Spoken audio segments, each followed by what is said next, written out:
السلام الذین یؤمنون بما انزل الیک وما انزل من قبلک وبالآخرۃ ھم یوقنون۔ اور وہ کہ ایمان لائیں اس پر جو اے محبوب تمہاری طرف اترا اور وہ جو تم سے پہلے اترا اور آخرت پر یقین رکھیں۔ والذین یؤمنون بما انزل الیک، اور وہ ایمان لاتے ہیں اس پر جو تمہاری طرف نازل کیا۔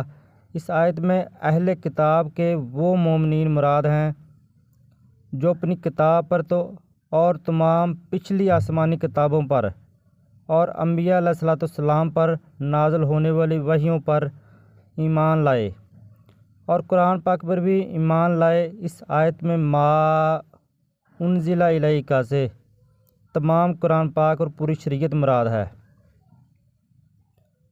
یاد رکھیں کہ جس طرح قرآن پاک پر ایمان لانا ہر مکلف پر فرض ہے، اسی طرح پہلی کتابوں پر ایمان لانا بھی ضروری ہے جو گزشتہ انبیاء کرام علیہ السلام پر نازل ہوئیں۔ البتہ ان کے جو احکام ہماری شریعت میں منسوخ ہو گئے ان پر عمل درست نہیں، مگر پھر بھی ایمان ضروری ہے۔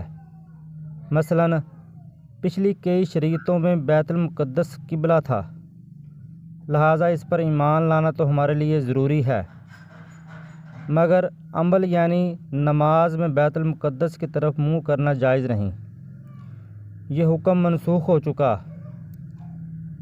نیز یہ بھی یاد رکھیں کہ قرآن کریم سے پہلے جو کچھ اللہ تعالیٰ نے اپنے انبیاء علیہ السلام پر نازل فرمایا، ان سب پر اجمالاً ایمان لانا فرض عین ہے، یعنی یہ اعتقاد رکھا جائے کہ اللہ تعالیٰ نے گزشتہ انبیاء علیہ السلام پر کتابیں نازل فرمائیں اور ان میں جو کچھ بیان فرمایا سب حق ہے۔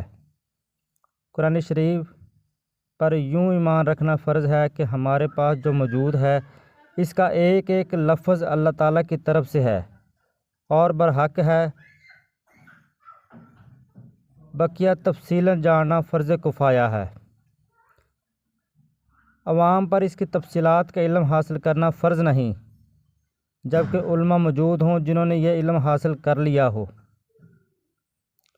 وبالآخرۃ ھم یوقنون، اور وہ آخرت پر یقین رکھتے ہیں، یعنی متقی لوگ قیامت پر اور جو کچھ اس میں جزا اور سزا اور حساب کتاب وغیرہ ہے سب پر ایسا یقین رکھتے ہیں کہ اس میں انہیں ذرہ بھی شک و شبہ نہیں۔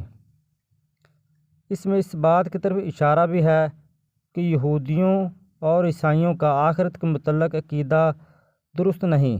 تو دوستو، یہ تھی سورۃ بقرہ آیت نمبر 4 کی طاقتور پیغام۔